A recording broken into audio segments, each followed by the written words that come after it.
You're at church Sunday. Where were you at? Frankly, it's none of your business as long as who knows where I'm at, and that's God.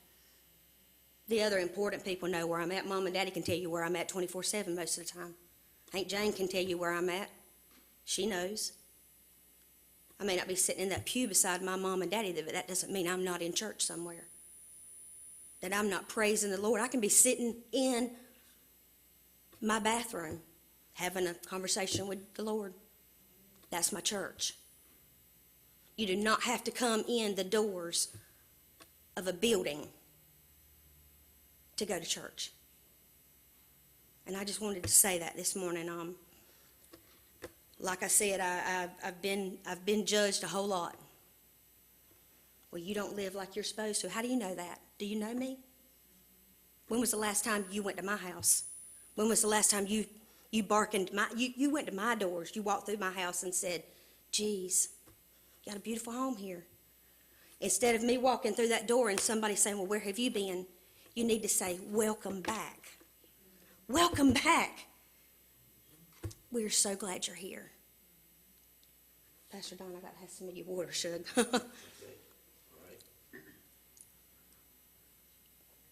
I wasn't going to say anything about this today. And Mama said, you need to read it. I said, well, I think I will. Because in Matthew 7:1-5, it says, do not judge, or you too will be judged. Think about it. The good Lord is the only one who can judge me. None of y'all have a right to judge me in anything I have ever done. The good Lord knows. And he's forgiven me for my sins, just like he's forgiven you for yours. For in the same way you judge others, you will be judged. And with the measure you use, it will be measured with you. Who do you look at the speck of sawdust in your brother's eye and pay no attention to the plank in your own eye?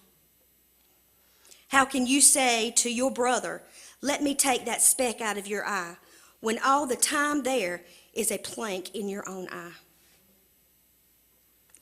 You hypocrite, first take the plank out of your own eye, and then you will see clearly to remove the speck from your brother's eye. Luke 6:37-42 says, do not judge, and you will not be judged. Do not condemn, and you will not be condemned. Forgive, and you will be forgiven. Give it, and it will be given to you. A good measure, pressed down, shaken together, and running over, will be pouring into your lap. For with the measure you use, it will be measured to you. He also told them in this parable, can the blind lead the blind? Will they not both fall into a pit? The student is not above the teacher, but everyone who is fully trained will be like their teacher.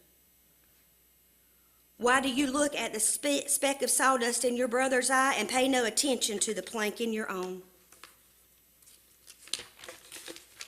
How can you say to your brother, brother, let me take that speck out of your eye, when you yourself fail to see the plank in your own eye?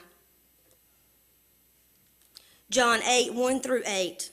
But Jesus went to the Mount of Olives. At dawn, he appeared again in the temple courts, where all the people gathered around him, and he sat down to teach them. The teachers of the law and the Pharisees brought in a woman caught in adultery. They made her stand before the group and said to Jesus, Teacher, this woman was caught in the act of adultery. In the law, Moses commands us to stone such woman.